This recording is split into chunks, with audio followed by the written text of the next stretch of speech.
Estamos ya en el nuevo año 2023. Vamos a continuar las emisiones de este programa, que es un programa de entrevistas y opiniones.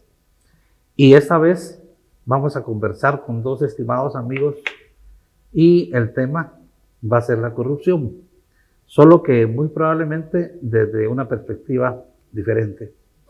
Estamos tenemos como invitados al programa a los estimados amigos Juan Callejas, que ya estuvo con nosotros en una oportunidad, publicista, analista y pues un importante, digamos, líder de opinión.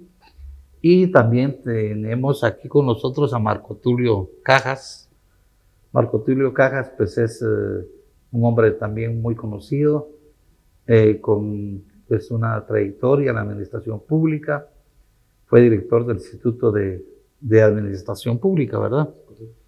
Y pues es un analista también y es un hombre que ha incursionado en la iglesia evangélica y ahora pues también se ha dedicado a analizar la corrupción desde esa perspectiva. Y entonces sean bienvenidos al programa, Marco Tulio, Juan, que los trae por acá. Hay un tema muy importante que es la corrupción desde el punto de vista aunque la corrupción es un fenómeno muy generalizado, no sé cómo desde la perspectiva cristiana o evangélica puede modificar un poco el enfoque. Por supuesto. Pues muchas gracias Marco Tulio por acompañarnos, gracias Byron por la invitación. A mí me da mucho gusto el tema, porque creo que estamos tratando y abordando un asunto que el país, a través de los estudios, nos está mostrando su preocupación. ¿Qué quiero decir con esto? Todas las investigaciones que han surgido en el ámbito de este calentamiento para el proceso político que se inicia el próximo año, la gente responde que su mayor preocupación, muy por encima de la parte económica o de los aspectos tradicionales de seguridad o de todos los otros ámbitos que nos preocupan a todos, les preocupa muchísimo el tema de la corrupción. Creo que ya hemos ido entendiendo, y eso es importante y es lo que creo yo hace del tema algo trascendente para todos. Hemos ido entendiendo el efecto que tiene la corrupción. Eso quiere decir el robo, el latrocinio, como lo queramos llamar, de los recursos, en este caso del Estado, aunque hay que entender que la corrupción está en todos los ámbitos, pero vamos a referirnos un poco más al aspecto del Estado, afecta las posibilidades de que este mismo Estado y los gobiernos que lo administran puedan verdaderamente encontrar soluciones que el país necesita desde hace casi que siglos, pues, porque en Guatemala, lamentablemente, el tema de la corrupción, aunque hoy lo tenemos como a flor de piel, ha estado presente en la historia del país y ha sido un ancla tan pesada que nos tiene hoy en condiciones cada vez más deplorables en todos los ámbitos de la vida nacional. Entonces, por eso creo yo que para mí este es un tema trascendente, Marco Tulio, tú que lo has estudiado, y obviamente desde la perspectiva cristiana es más fundamental todavía, porque hemos sido una sociedad que 90 y pico % de la población se dice cristiana, católica o evangélica, y la evangélica se dice ser cerca del 50%, de tal suerte que de alguna manera los fundamentos culturales del cristianismo suponen estar enraizados en esta cultura nuestra, que no debería entonces expresarse vía la corrupción. Efectivamente, el tema de la corrupción creo yo que es un tema de interés social. Creo yo que nadie puede decir, eso no me concierne, es un tema de políticos, de gobernantes, porque afecta realmente a todos los estratos de la sociedad. La corrupción no tiene bandera política. Encontramos la corrupción en regímenes de derecha, de izquierda, de centro, y no hace distinción. Afecta igual a la persona que quiere invertir, como afecta a la persona que tiene necesidad de una vacuna o de una atención. Entonces, yo creo que aquí en Guatemala, frente a la apatía desafortunada de una gran parte de nuestra sociedad, los cristianos deberíamos realmente de tomar un rol mucho más activo en este tema. Pero primero tenemos que conocerlo, tenemos que saber de qué estamos hablando, tenemos que saber cuáles son sus causas, tenemos que saber también cuáles son nuestras responsabilidades y qué podemos hacer al respecto. Esta preocupación en lo personal viene también ya de varios años, desde que empecé a trabajar en el gobierno de Guatemala. Me empecé a dar cuenta de mucha gente muy interesada en el combate a la corrupción, pero sin las herramientas, sin los medios, ¿verdad? Entonces, creo yo que tenemos que hacer una labor educativa y una labor de concientización. Así fue como a principios de este año, 2022, comenzamos con un grupo de amigos, un esfuerzo por empezar a divulgar, empezar a formar conciencia, especialmente en el campo que nos toca a nosotros, que es el campo de la iglesia cristiana, entendiendo por cristiano, por supuesto, en un sentido muy amplio, católicos y evangélicos. Y eso es lo que hemos hecho. Y nos hemos encontrado con muchísimo interés, nos hemos encontrado con que la gente realmente quiere saber más. Y obviamente pues hay una siembra, ¿verdad? Hay una siembra de ideas. Bueno, yo creo que lo que la gente debe aceptar y tomar conciencia de eso es que cuando existe corrupción se reducen los recursos del Estado para obra pública. Eso lo ha dicho el presidente de El Salvador, Bukele, y también el presidente de México. Ellos han manejado mucho su discurso en esa dirección, dicen ellos, que como ahora no se roba, hay más dinero para obra pública. Claro. Y entonces hacen obras de gran envergadura, ¿verdad? En el caso de México, el Tren Maya, un nuevo aeropuerto y un banco nuevo para la gente de escasos recursos económicos. Entonces dicen, bueno, ahora abunda más el dinero para hacer obra. Y lo mismo dice Bukele en El Salvador. Entonces, en Guatemala hay estudios que muestran un 25% del presupuesto nacional de gastos que se va en corrupción. Puede ser que sea más, ¿verdad? Y luego hay que ver que hay muchas formas de corrupción también, no solamente robar dinero. Correcto. Hay muchas formas de corrupción y esas formas de corrupción son las que la gente tiene que identificar también. Sí. Bueno, precisamente tal vez Byron, y agregándole a este punto tan importante que tú expones, hay dos elementos más que en el caso nuestro se suman a lo que ya entendemos por corrupción y tiene mucho que ver con el lado de la cooptación del sistema jurídico, por ejemplo. O sea, la impunidad reinante como producto de corromper el sistema jurídico del país, cooptándolo de parte de los señores que manejan el poder en el Ejecutivo, es parte precisamente de toda la corrupción del Estado. Y si a eso por encima le agregamos la incompetencia de los funcionarios de Estado, porque son nombrados por amistades más que por capacidades, ya tienes tres elementos que, digamos, juntos, yo te diría que hacen del presupuesto cualquiera que tenga un hoyo negro en el cual no importa cuánto dinero tengas, no vas a poder solucionar los problemas de un país como los tiene Guatemala.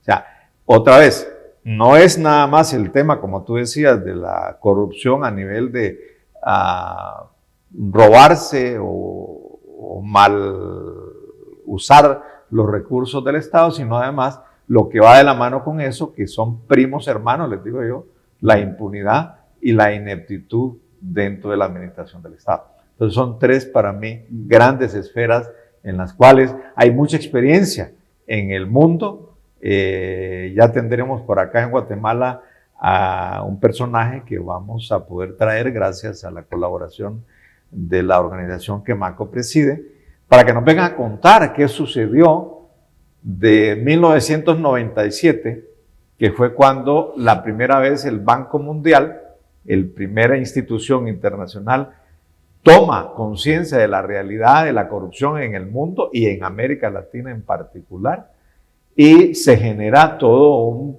proyecto gigantesco con una inversión multibillonaria de billones y billones de dólares que se ha realizado en el mundo, pero que hasta ahorita la conclusión a la cual llega es precisamente el fracaso de esos programas y esas maneras de trabajarlo. Por lo que él plantea la tesis muy sencilla a través de lo que precisamente hemos estado platicando del tema cultural y la cultura cristiana en nuestras sociedades. Sí, es que efectivamente, digamos, nosotros pensamos que muchos de los problemas sociales que tiene este país se resuelven a través de leyes, ¿verdad? O sea, hay un problema, pues hagamos una ley. Surge otro problema, falta una ley. Y muchos de nuestros movimientos sociales se limitan a eso, a pedir que se haga una ley. Y efectivamente se hacen leyes, y hay cantidad de leyes al respecto. Y hay leyes anticorrupción. Guatemala ha firmado convenios internacionales contra la corrupción. Sin embargo, nos damos cuenta que esas leyes casi que se hacen para ser violadas, casi para ser transgredidas.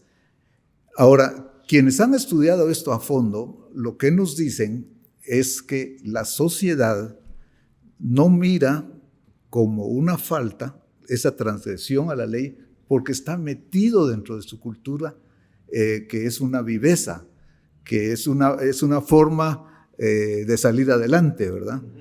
Es más, resultamos nosotros aplaudiendo el crimen, pues. Resultamos nosotros elogiando, ¿verdad? Y decimos en la plática cotidiana, ¿verdad? Ese es listo, cómo es inteligente, mira todo lo que ha hecho, ¿verdad? Y realmente no tenemos nosotros una cultura de legalidad, de respeto a la ley, pero más que legalidad, una cultura de valores, una cultura donde a nosotros nos haga en lo personal y en lo colectivo actuar de otra manera. Ahí es donde creo yo que entra la necesidad de fortalecer los valores cristianos sociales, los valores que tienen que ver con la sociedad. Porque si nuestro cristianismo ha sido simplemente individualista, solamente espiritual, solamente de domingo, solamente de alabanza, de adoración, del rito, del culto, pues es un cristianismo que realmente no va a tener no tiene mucha credibilidad, ¿verdad? Pero si nuestro cristianismo es un cristianismo que va a la raíz de los problemas, y la raíz de la corrupción es una raíz espiritual. Y eso es lo que dice Roberto en su libro La fe cristiana frente a la corrupción, ¿verdad? Cuando entendemos eso y entendemos lo que la Biblia, por ejemplo, dice en cuanto a la corrupción, nos quedamos asombrados, ¿verdad? Porque la Biblia está hablando de como que si fuera la crónica de ayer, ¿verdad? Diciendo, los ricos están despojando al pobre, los jueces se venden por soborno, los patronos no pagan lo que deberían de pagar, los siervos miran cómo engañan. Todo eso está ahí, ¿verdad? Y es parte de la enseñanza. Pues bueno, pongámoslo en práctica, ¿verdad? Empecemos a divulgarla y empecemos a dar nosotros también el ejemplo, porque como decía aquí Juan, la corrupción no es exclusiva del gobierno. Así es. Se da desde las escuelas, desde que los niños empiezan a copiar, ¿verdad? En el examen. Y yo recuerdo un profesor que tenía que nos decía así con sarcasmo, dice, si lo malo no es copiar, dice, lo malo es que lo agarren a uno copiando. Pero esa frase justamente refleja que el tema social. Entonces tenemos que entrarle al lado de la sociedad, a cambiar la sociedad. ¿Qué es muy difícil? Sí, es muy difícil. ¿Qué es imposible? No es imposible. Muchas sociedades han cambiado. Esos países que hoy tienen bajos niveles de corrupción no siempre fueron así. Algo pasó. Sí, es una cultura que consiente la corrupción, ¿verdad? Sí. Es como cuando uno llega a un cargo público, la gente le dice a uno, más de alguno le dice a uno, roba, porque de todos modos van a decir que robaste. No, y es cierto, y lo hemos llegado a creer, y así lo vivimos. Sí. Están desviados nuestros valores. Sí. Completamente están desviados. Pero bueno, volviendo un poco a lo que usted decía, la prédica no enseña lo que dice la Biblia. Yo a veces critico a los pastores porque no están en la realidad. Predican muchas abstracciones, muchas cosas del espíritu, pero no de la realidad. Y yo pienso que también la realidad es importante.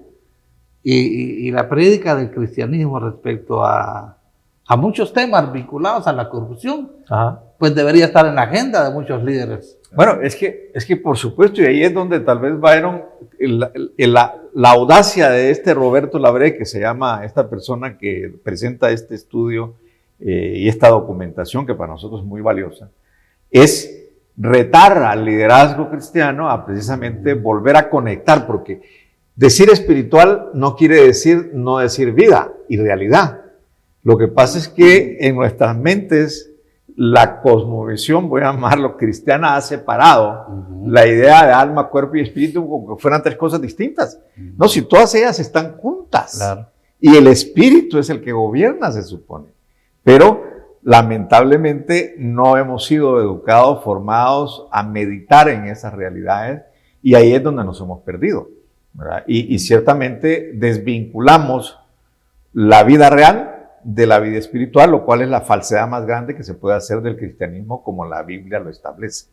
Y es precisamente de los grandes reclamos, de las grandes demandas que Roberto plantea en su libro al decir, señores, necesitamos volver a un concepto del ser íntegros y de esa integridad cristiana que antes se valoraba. Recuérdate, todavía cuando nosotros éramos más jóvenes, porque seguimos siéndolo, ¿no? Eso es una cuestión de grado. Se decía en los anuncios de solicitud de trabajadores, se pedía como requisito que fuera evangélico. ¿Por qué? Porque el evangélico en aquel tiempo tenía diría yo, una valoración de una persona honesta, honrada, trabajadora, ¿cómo se llama? Responsable. Eso ya se perdió. Y a mí me da vergüenza realmente que eso se haya perdido, porque es de las cosas más fundamentales que creería yo una persona, un ciudadano, como Dios manda, como dice por ahí Sociedad Bíblica de Guatemala, deberíamos de retomarlo y trabajarlo nuevamente. Y yo creo también que es una cuestión de participación, llamémosle participación ciudadana, porque desafortunadamente la gran mayoría de cristianos evangélicos en nuestro país vive al margen de lo que está pasando, ¿verdad? Todos nos quejamos, todos nos quejamos, ¿verdad? Y dice, hermano, la iglesia no se debe meter en la política. Sí, pero eso es de lo que más se habla. Ese es en la puerta ahí del templo, ahí empieza la plática, ¿verdad? Entonces, creo que tenemos que tomar en cuenta que a menos que la sociedad se organice, que la sociedad participe, que ejerza auditoría social y que vaya cambiando esa cultura y esa actitud, pues no vamos a ver cambios verdaderos. Y el otro gran tema, creo yo también, que tenemos que recuperar en la cuestión de los valores, es el valor del ejemplo. Porque resulta también que nosotros no podemos estar hablando de una cultura de integridad si no la practicamos dentro de nuestras propias organizaciones. Claro. Yo recuerdo también, en mi juventud, también fui joven. Yo recuerdo también que antes era muy común en las iglesias evangélicas dar un informe a la congregación de los ingresos, de los gastos, ¿verdad? Es más, en algunas iglesias se ponía en la entrada, entonces decía ingresos tanto, egresos tanto. Sí, era un informe, lo ponían en la... Sí, informe. Pero esa es rendición de cuentas. Claro. Eso tiene un gran valor, porque es decirles, hermanos, este dinero no es nuestro, ¿verdad? Y por lo tanto, a ustedes le rendimos cuenta. Nosotros queremos pedirle que el gobierno, que los gobernantes rindan cuenta y nosotros no lo hacemos.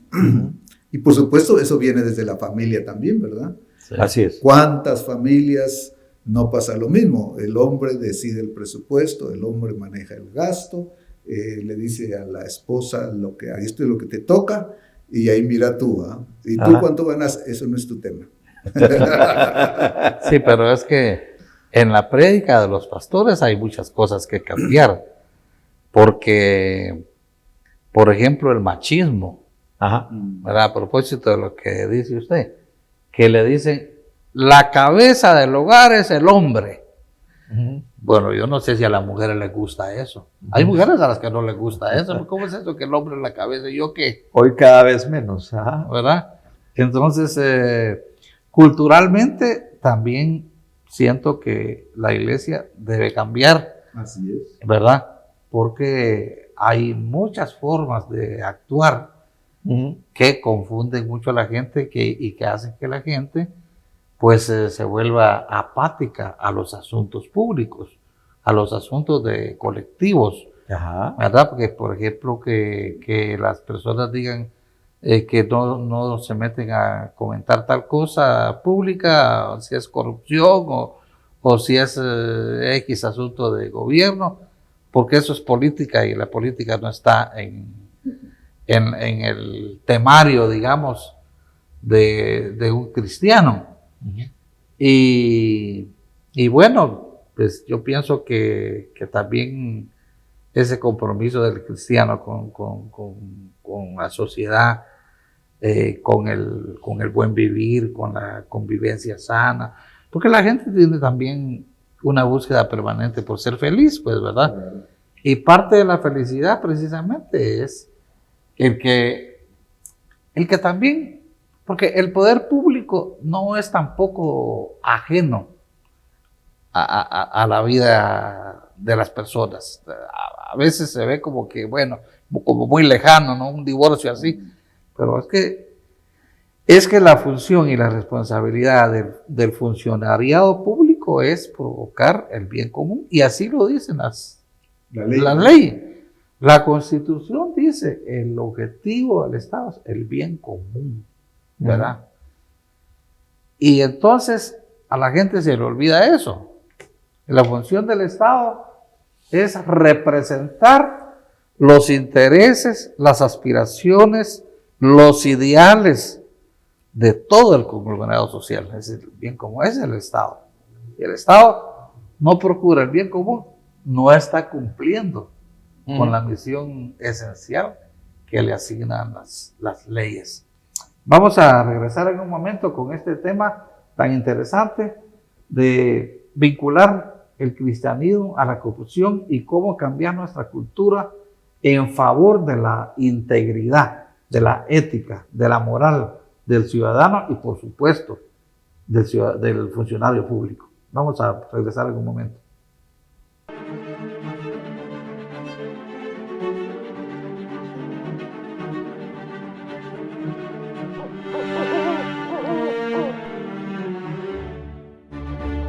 Es importante recuperar, decíamos en el segmento anterior, la integridad de las personas y sobre todo de los cristianos, ya que estamos hablando un poco desde esa perspectiva.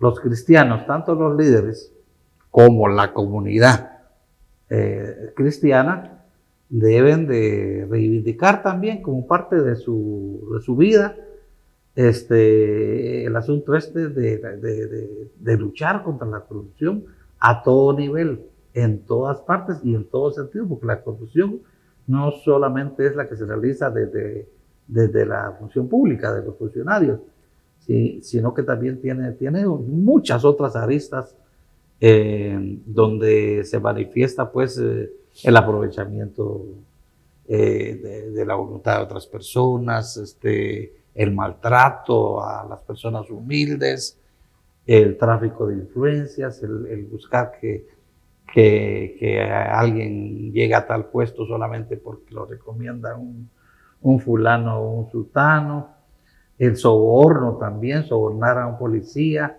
para que no le ponga uno la multa, o que el policía le pida el soborno al ciudadano para no imponerle una sanción. Es decir que hay muchas formas de corrupción en la vida cotidiana.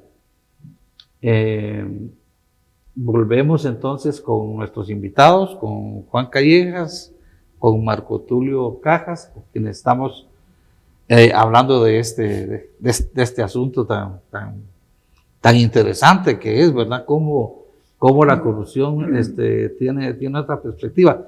También hay una cosa que el ciudadano ve y que le produce desencanto, mucha decepción, que es cuando un político se pone el chaleco de cristiano, ¿verdad? Y yo no sé, porque uno se queda con la duda si efectivamente son cristianos o solo están poniéndose el chaleco de cristianos para engañar a la gente. No quisiera poner ejemplos, pero tenemos muchos ejemplos de alcaldes, de diputados, que bueno, se ufanan de pertenecer a tales o cuales iglesias, pero todo el mundo sabe que son unos grandes corruptos, pues, ¿verdad? Entonces lo que producen es mucho descrédito hacia la iglesia misma, hacia los pastores, porque entonces la gente ya no dice solo Gramajo o solo fulana, sino que generaliza. Claro, ¿verdad? claro. Entonces yo creo que todo eso pues mueve mucho o debe mover mucho la conciencia del ciudadano. Bueno, lo que pasa, sí, efectivamente nadie puede negar que ha señalado usted una gran verdad, una gran realidad que está ahí. Lo que hay que recordar también es que por siempre la religión ha servido para legitimar el poder. Cualquier religión. Los romanos tuvieron mucho éxito sometiendo a tantos pueblos porque a la par de que iban los ejércitos romanos, iban implantando también la religión romana, el culto al César. Y eso de alguna manera legitimaba el poder de ellos. Y ahí a todo lo largo de la historia. Entonces, yo no diría natural, pero es casi, digamos, imposible de evitar que una persona que tenga un poder político busque la religión para legitimar su poder. Y así es como yo lo miro, ¿verdad? Ahora ya, digamos, la trayectoria individual de cada quien y lo que tenga que hacer y decir en ese campo, pues será materia de otra cosa. Ahora, la diferencia con el cristianismo es que cuando una persona dice que es cristiana, no está siendo consecuente con sus principios, no está siendo consecuente con valores. Entonces, los no cristianos o el resto del mundo puede decirle, bueno, ¿y qué pasó con los principios? Usted sea consecuente con los principios. Entonces, yo creo que yo como cristiano, y esa es mi experiencia personal, que he cometido muchísimos errores y muchísimos pecados y muchísimos actos anómalos, puedo recibir y puedo incluso pedirle a mis amigos que no son cristianos que me lo señalen, porque yo quiero ser consecuente con eso. Entonces, no debe verse tanto, a mi parecer, como que hay una mala imagen pública, porque no estamos publicitando una marca, ni estamos tratando de que tengamos más miembros en este equipo, sino estamos tratando de vivir de acuerdo a nuestros principios y valores. Pero yo como cristiano también le puedo decir a mi amigo que no es cristiano, bueno, ¿y cuáles son tus principios y valores? ¿Y vivís de acuerdo a ellos? Entonces tenemos que hacer todos ahí como que un ejercicio de integridad y de consistencia con lo que creemos. Tal vez lo que ha sucedido ahí es precisamente algo que no nos damos cuenta. Y hay una expresión que se usa hoy que creo que de alguna manera explica para muchos de nosotros muchas cosas, y es el vacío de contenido. O sea, hoy, digamos, y para ilustrarlo, la palabra matrimonio no significa lo mismo en el cristianismo de lo que significaba hace 50 años. O sea, el concepto, la idea del matrimonio está vaciada de contenido del fundamento cristiano, en el mismo cristianismo. ¿Por qué? Porque precisamente la prédica, la valoración, hasta los chistes que se hacen en los matrimonios, Y las prédicas que se realizan parten de mitos y no de las realidades de los conceptos bíblicos. O sea, esa parte es bien relevante y eso ocurre mucho precisamente con la política. El político que abusa y que incluso salen con la Biblia en la mano y la Constitución en la otra, como grandes adalides y defensores de las dos cosas, realmente están vaciando de contenido, de la profundidad que tienen los conceptos y las ideas del cristianismo. Pero ahí es donde probablemente sea más importante la revolución que hay que hacer, que es que volver a la base de la formación cristiana del individuo, de la persona, del padre y los hijos en su hogar, de la concepción realista de un evangelio de vida de verdad, que es el que predica Jesucristo, no es el que predican los pastores, pues, porque lamentablemente y tristemente tal vez peco en generalizar, pero hay que tener mucha más claridad en lo que se está haciendo dentro del cristianismo de hoy y que es quizás la parte a la cual nos llama a la reflexión bastante. Otra vez regreso al libro de Roberto Labré, porque tiene una cantidad de elementos que nos dan mucha claridad en cuanto a los grandes desvíos que hemos tenido y hacia los cuales hay que regresar.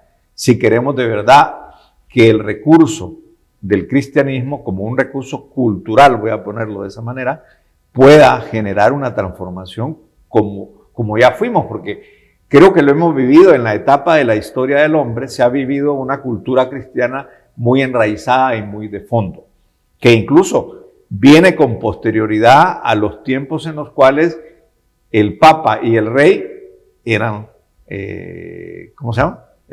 Las monarquías, los gobiernos monárquicos, o sea, la democracia que nos trae el ámbito de la libertad, viene acompañada mucho del pensamiento de los reformadores evangélicos, ¿no? De la Iglesia reformada. Sí, yo le agregaría esto, digamos, el evangelio no es una cultura, no es una cultura, pero produce una cultura. Ajá.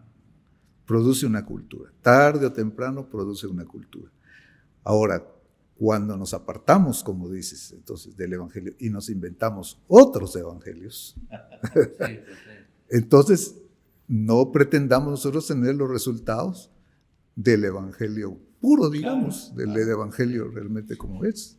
Yo estoy llevando un curso que se llama Religión, Filosofía y Política.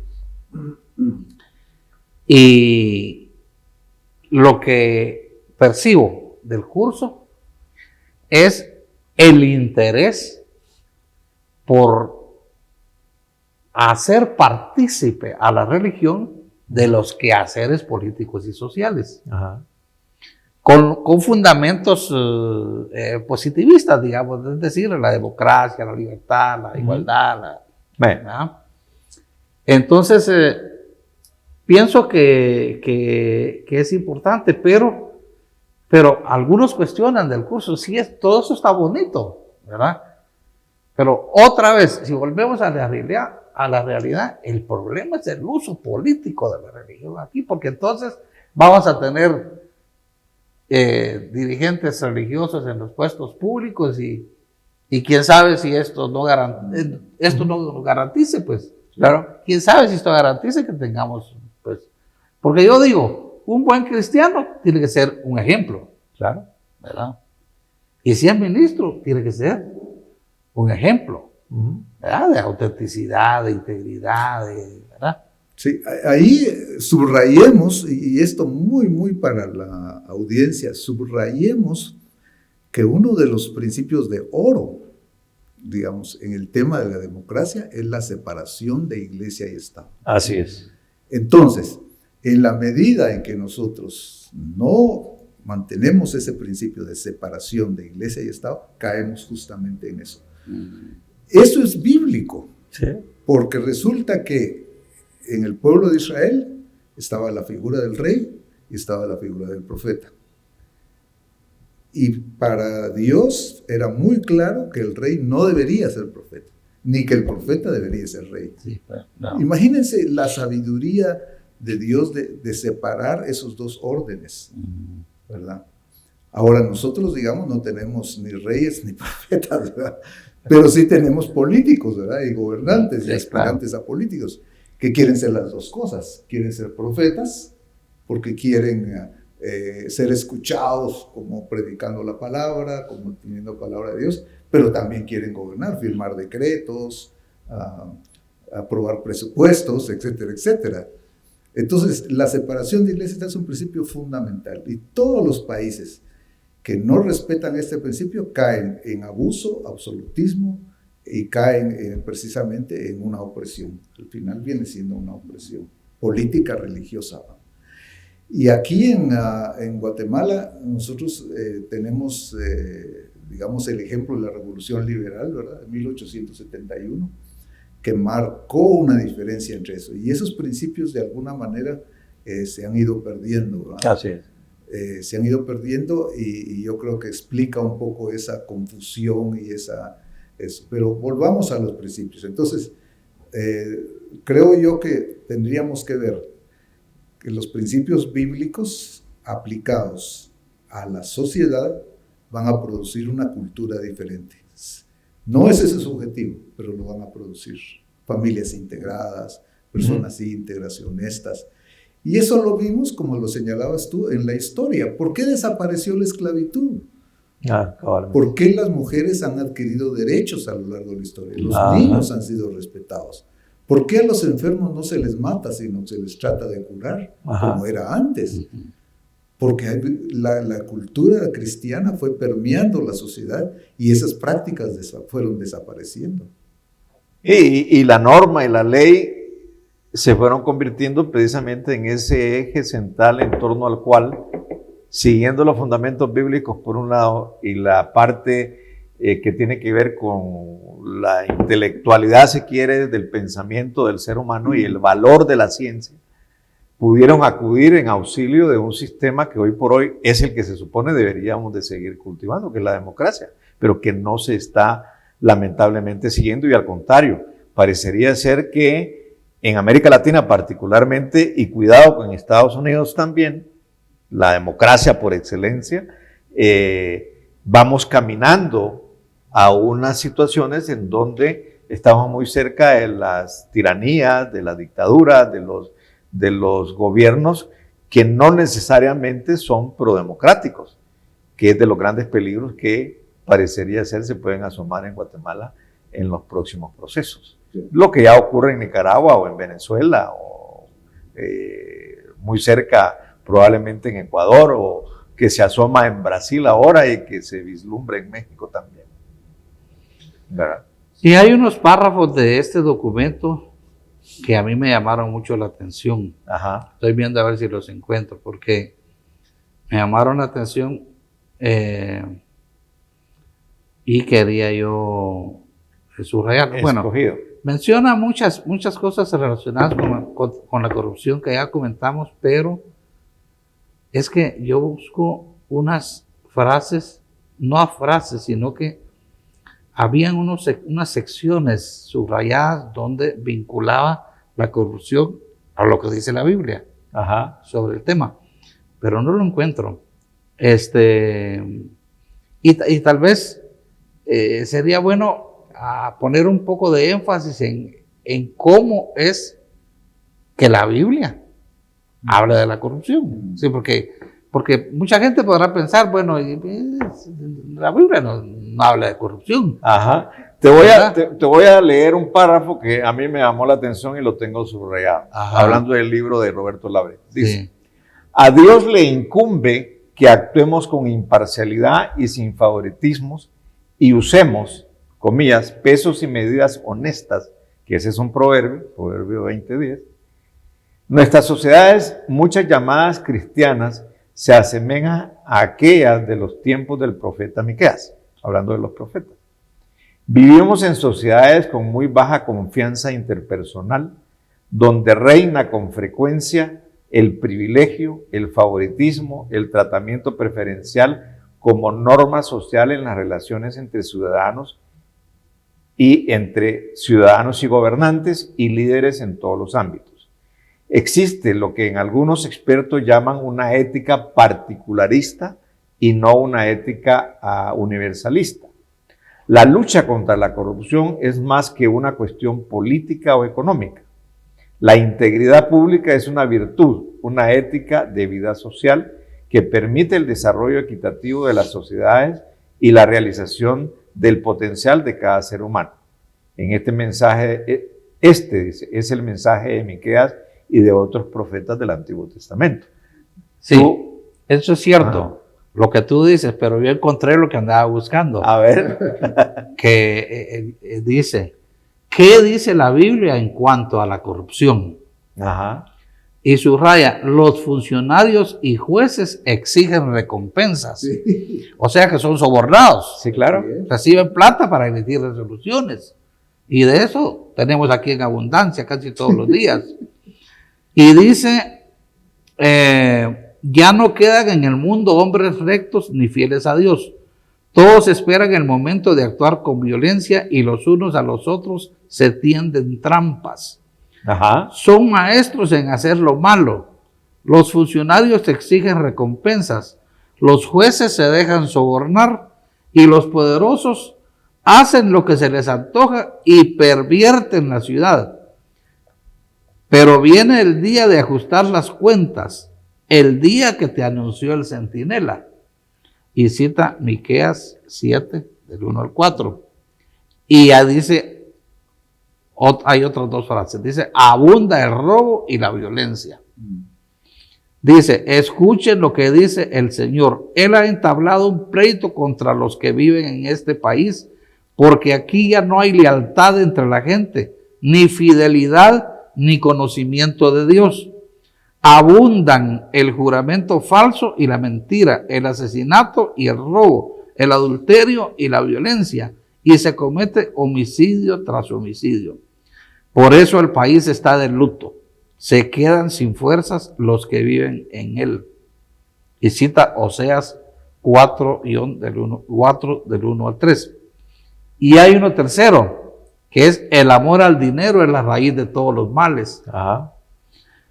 ¿Verdad? Que uno aquí a veces ve, no es que uno justifica la corrupción en lo pequeño, porque lo corrupto es pequeño o grande, es lo mismo. Pero el problema es que aquí en Guatemala la avaricia, Ajá. la voracidad que existe es terrible, es como una enfermedad, porque el que tiene un chalet en Liquín quiere chalet en Amatitlán y quiere otro en Puerto Barrios. El que tiene media docena de tipo de vehículos todoterreno quiere otros 3 o 4, que le quieren tener hasta la empleada doméstica, le quieren tener y es posible y su avioneta y su helicóptero. Quieren tener avioneta, quieren tener yate, quieren tener helicóptero. Ajá. Son insaciables, ¿verdad? Y quieren tener finca en el Petén, y quieren tener finca en Altaverapaz, y quieren tener chalet por aquí, por allá. Es decir, que la voracidad que existe, ¿verdad? Pero ya se nos venció el tiempo, vamos a regresar en un momento.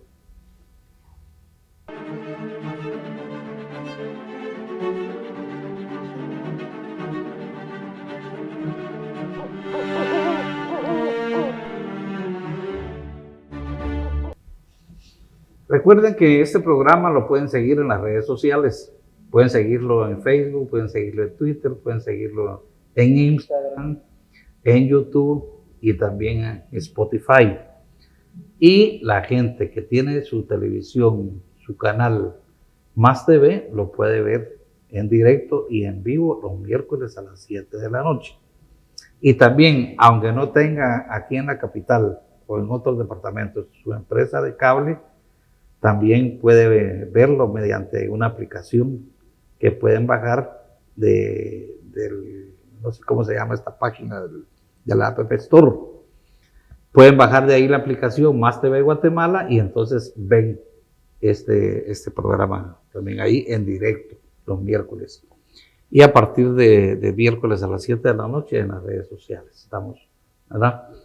Y seguimos conversando con Juan Callejas y con Marco Tulio Cajas con este tema que nos parece al final salió muy interesante y creo que que da para mucho, pero ¿cómo hacemos para delinear una ruta que nos permita orientarle a la gente sobre cómo y qué pueden hacer para tratar de modificar un poco esa falta de, digamos, de ética, de integridad, ¿verdad? No solo del funcionario público, sino de toda la gente, pues de todo el mundo. ¿Cómo hacer para que la gente sea más íntegra, más cabal, más correcta? Yo, Byron, creo que ahí la respuesta, aunque suena difícil y a ratos suena utópica, para mí está en dos grandes ámbitos. Uno, el primero, somos nosotros los padres de familia. Porque el seno, la escuela natural de la formación nuestra como seres humanos, que convivimos en una familia y en una comunidad, pues está en el hogar, está en la casa. O sea, lo que pasa es que con el devenir del tiempo, los padres de familia nos olvidamos de los hijos, ¿ya? De hecho, hay una escritura que dice que ojalá el corazón de los padres regrese a los hijos y el corazón de los hijos regrese a los padres, porque ciertamente los hemos abandonado y hemos abandonado esa responsabilidad. Es más, la educación se la entregamos al Estado. Hoy en día es contra todo pensamiento de que uno quiera regresar la educación al hogar. ¿Sí? ¿Por qué? Porque demandamos y exigimos que sea el Estado el que le entregue la educación a los hijos. Dios quiera y realmente lleguemos a entender de que es todo lo contrario. O sea, debemos regresar la educación y la formación de nuestros hijos al hogar. Y por supuesto, las artes, las ciencias, las letras, pues que lo formen en un conglomerado un poco más organizado, ya sea por la vía privada o por la vía del Estado. Pero esa es una parte importante que nosotros creo debemos de retomar, y es lo que ciertamente no sé si estamos preparados. Y es ahí donde entra la segunda parte, y ahí te dejo la palabra, mi querido Marco, el tema de los liderazgos en las iglesias, el pastorado, el que tú ya nos señalabas, que lamentablemente ha tenido unos desvíos muy grandes y que debemos de volver a los caminos del Señor y volver a los caminos del evangelio auténtico y genuino que está en la Biblia. Porque eso sí, gracias a Dios, todavía no se inventan una Biblia nueva, sigue siendo la misma. ¿Ah? ¿Marco Tulio? Bueno, sí, efectivamente, yo creo que es formación a todos los niveles.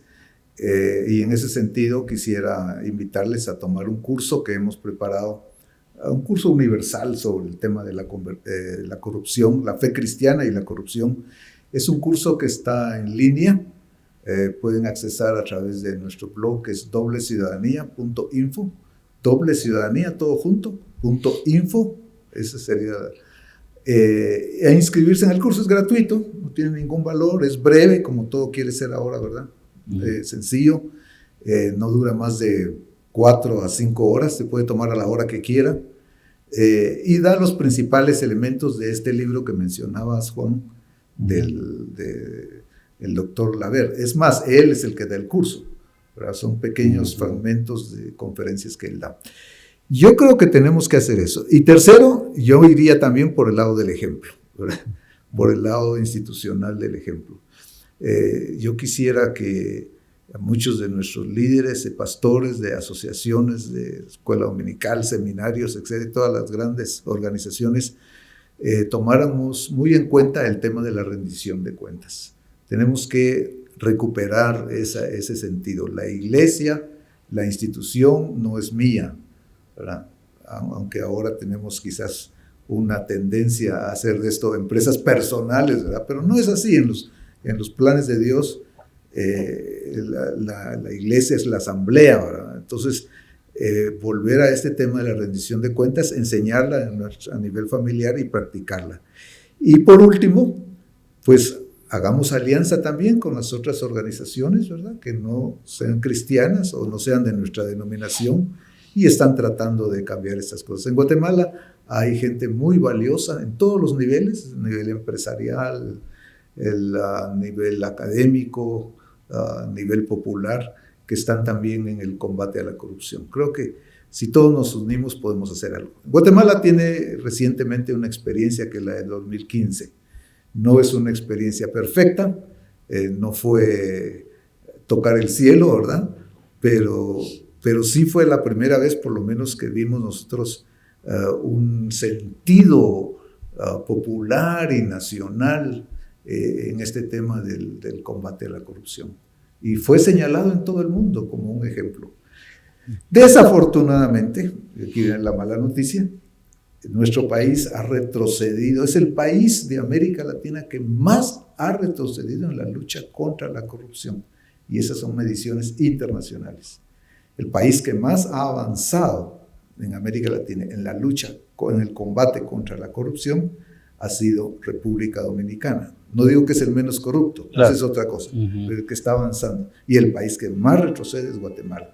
Y ahí está en nuestro curso también las gráficas, ¿verdad? Pero eso se puede cambiar. La buena noticia es que las conductas se aprenden, ¿verdad? Y se pueden cambiar. En este próximo año que tendremos elecciones, ojalá también tuviéramos y exigiéramos a nuestros candidatos, a nuestros partidos que se pronuncien al respecto y que nos digan cómo le van a hacer para disminuir la corrupción, porque está sufriendo el pueblo en Guatemala está sufriendo ignorancia, pobreza, desnutrición, malas carreteras, gobiernos que no tienen la gente preparada, etcétera, etcétera. Entonces es un momento realmente, creo que es de mucha concientización que podría hacerse. El caso tal vez más dramático en retroceso que tenemos ahora es el sistema de justicia, ¿verdad? Porque si no se castiga a los corruptos, sino que se les premia, entonces ¿a dónde vamos a llegar? ¿Verdad? Hay cosas que son inauditas en Guatemala, ¿verdad? Como por ejemplo, y yo no estoy señalando quiénes son culpables, ¿verdad? Pero por ejemplo, que del caso Odebrecht se le dé medida sustitutiva al que repartió 18 millones en el Congreso, y que fue una denuncia pública porque fue un diputado, Villate, el que denunció en el Congreso y lo gritó en el Congreso, están pagando 150,000 quetzales por el voto, ¿verdad? Para que se contratara la Odebrecht y se emitiera el decreto, y el decreto decía de una vez, cosa inaudita también, qué empresa iba a construir en Guatemala la carretera, ¿verdad? De una vez. Entonces, bueno, ahora los jueces le dan medida sustitutiva al señorito, ¿verdad? Bueno, en esa dirección, Byron y Marco Tulio, el tema mismo de los casos del 2015, mira los fallos que han habido. O sea, es ridículo. Es ridículo, digamos, que de pronto hasta se anulen o hasta se ignoren las delitos, a ratos incluso por algún temita eminentemente administrativo o algo circunstancial, con tal de no aplicar la justicia como se debe. Creo yo que ese es precisamente uno de los más grandes daños que estamos sufriendo hoy y que lamentablemente, y ahí quisiera yo pensar que estos grandes acuerdos que hay entre los grandes sectores de poder, crimen organizado, parte de la iniciativa privada, parte de nuestros conglomerados eclesiásticos, algunos, en fin, o sea, y sociedad civil, ¿ya? Toda esa parte nos está haciendo un daño tremendo porque estamos dejando o ya dejamos que el Poder Judicial se constituya en un brazo más de mantener la impunidad en el país. Y se sigan ocultando, se sigan tapando, se sigan disfrazando los temas de corrupción que hemos tenido y que son graves. Y mientras la ley no se aplique, no va a pasar mucho. Y eso va a demandar que los ciudadanos tengamos ojalá mucho más claridad y mucho más peso, y que entendamos de que juntos vamos a poder sumar detrás de las posibilidades de demandarle a los políticos que ahora vienen a este proceso electoral, que ya no sean simplemente solo promesas al aire, o sea, porque todos tienen en sus propuestas un combate a la corrupción. ¿Cómo lo van a hacer? ¿Qué son las medidas exactas que van a tomar para impedir que la corrupción siga gobernando en el país? Que eso va de la mano con los temas de la parte esta que les decía adicional, que es la incompetencia de los gobernantes. Porque se pone a cualquiera de ministro o de secretario o de viceministro porque es falta o porque trabaja en la campaña. Eso no puede seguirse tolerando. Es que antes era una práctica, yo me recuerdo todavía que, ni sé en qué gobierno, pero probablemente esté hablando de unos 20 o 30 años atrás, los ministros se ponían a consultas de los sectores. Claro. Y en algunos casos, el ministro de Cultura era un funcionario que se había consensuado, o por lo menos que lo recomendaban el sector cultural, ¿verdad? Y lo recomendaban y claro, nombraban en su cultura. El ministro de Salud, bueno, los médicos, ¿verdad? Los médicos que organizados ahí por, ¿verdad? El ministro de Salud, ¿verdad? Y así por el estilo, recuperar esas formas de operar que garantizan pues una administración pública eficiente, honrada, ética, ¿verdad? Con principios y valores, ¿verdad?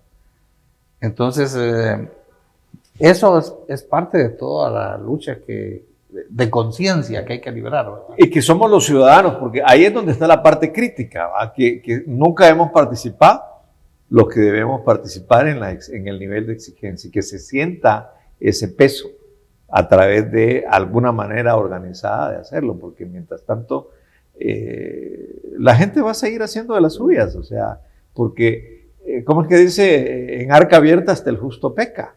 Y eso es lo que nos ha estado sucediendo, porque no hemos tenido desde la conciencia ciudadana una capacidad de accionar y de buscar cómo accionar en favor de que las cosas cambien y se transformen. Y tenemos los parámetros, pues, porque yo no tengo la menor duda de que fundamentos del cristianismo bien aplicados, alguien decía que ciertamente nuestra Constitución de la República, si la agarramos y la examinamos a la luz de la Biblia, vamos a encontrar que en la Biblia hay 90% de contenido de lo que dice la Constitución de la República, porque la inspiración de la Constitución de la República Guatemalteca tiene mucho pensamiento cristiano.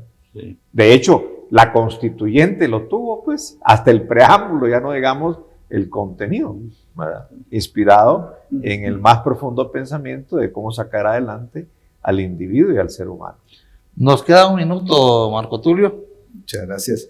Bueno, muchas gracias por la invitación. Byron, ha sido un honor, y Juan también, compartir aquí esta mesa con ustedes y con los amigos televidentes. Y yo termino con un mensaje de optimismo, porque realmente no es que necesitamos ser optimistas, no, es que tenemos la base suficiente para ser optimistas. ¿Y cuál es esa base? Que tenemos nosotros la capacidad de arrepentirnos, de cambiar de conducta, de cambiar de rumbo. Siempre, siempre tenemos esa capacidad. Igual tengamos 10, 20, 30, 40 años. Yo creo que en el país hay una nueva generación también de jóvenes, ¿verdad? Que vienen ya con otros principios y que están viendo la necesidad de que Guatemala no se siga rezagando más, porque nos estamos quedando muy, muy atrás de otros países. Mi invitación entonces es a capacitarnos, a profundizar, a reflexionar, a profundizar y a nosotros mismos ser consecuentes, tratar de ser consecuentes con lo que creemos. Y por último, una invitación nuevamente al curso, ¿verdad?, que se llama Corrupción y Fe Cristiana, que ustedes lo pueden encontrar en el blog dobleciudadanía.info. Y muchas gracias de nuevo, ha sido un placer. Bueno, muchas gracias, Marco Tulio, muchas gracias, Juan. Gracias a ti, Byron. Nos despedimos de ustedes y hasta la próxima semana. Nos vemos. Muchas gracias.